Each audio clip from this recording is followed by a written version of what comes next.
Wow, sobra naman itong dumi. Madumi na ako. May aso ka, no? Pa? May aso ba? May aso. May mga buhok na rin.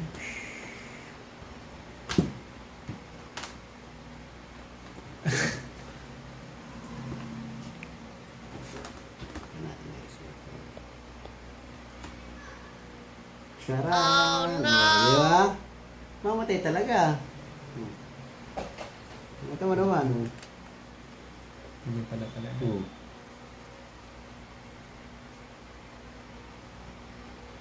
Tsakan ko yan. Kasi malilinisin ko yan. Kasi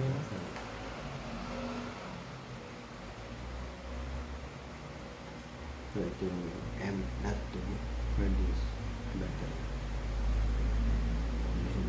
Pagtanong thermal paste. Wala na rin ang thermal paste na. Ito yun na yan. Okay lang i-vlog ko. Ha? Okay lang i-vlog Sige ko. lang. Yun guys, no? So ngayong hapon po, actually gabi na, no? So almost 6 p.m. Meron po akong isang customer, no? Napakabait na sinundo ko pa talaga sa Farmers Plaza. Dahil ayoko naman na lumampas yung araw na kahit pa paano wala tayong gawa. No? So sabi ko, sundi ko na sa Farmers Plaza. Yan ang problema niya. Nung nasa Farmers po ako, kinonsulta niya sa akin dahil ito daw laptop na ito yung namamatay, no? Pag nag-games, no? So pag nag-games daw siya, biglang namamatay, no? So ang suggestion ko, nung tinignan ko yung specs nito is dahil nakita ko 4 gig lang yung RAM. Naman natin pag gaming or nag-games ka, may mga required RAM yan, no?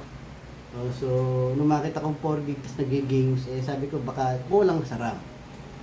Hence, bumili siya ng RAM sa PC Express just now, no? So bumili siya kanina bago umuwi, no? So kakabit ko later on, pero for the meantime, ipix ko muna, linisin muna ito, no? So sabi ko maaaring kulang sa RAM, kaya pag nag-games ka at kailangan niya ng mataas na RAM at hindi niya kaya dahil maliit yung RAM, namamatay, no? So that's one reason kung bakit gano'n, no?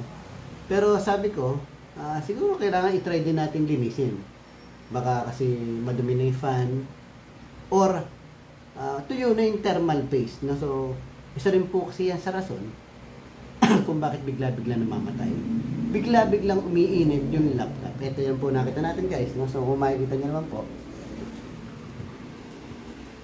ito po yung fan number 1, fan number 2, no? So kung makikita nyo, napakadumi po, no? So kailangan po talaga pag gaming yung laptop. This one is i5 10th gen or 12 gen, 11 gen, no? So one way or the other talaga gagamitin mo ng palagi, no? So high intensive palagi yan dahil maganda yung specs, no? So at mukhang gaming naman to, no? So check nga natin.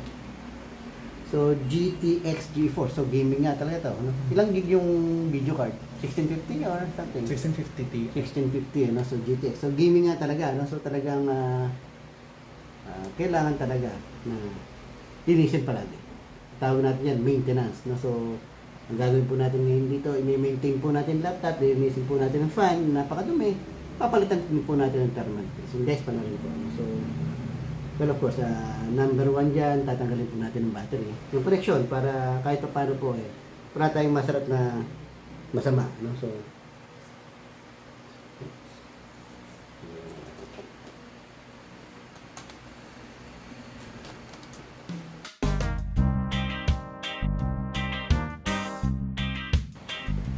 pero yun, nakita mo, barado. Ayan, so hindi makakalabas yun. Ito rin, so linisin ko pag ganun.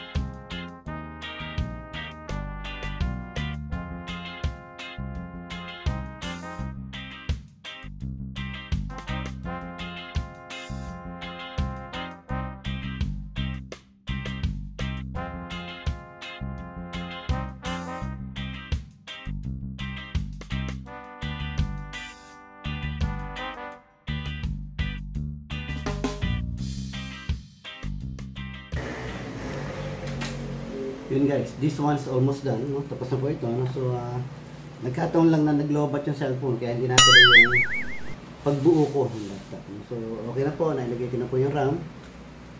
Nalagyan natin ng 8 GB, so 12 GB, medyo mas nakakahinga na yung laptop. No? So, mas kaya niya na yung mga processor.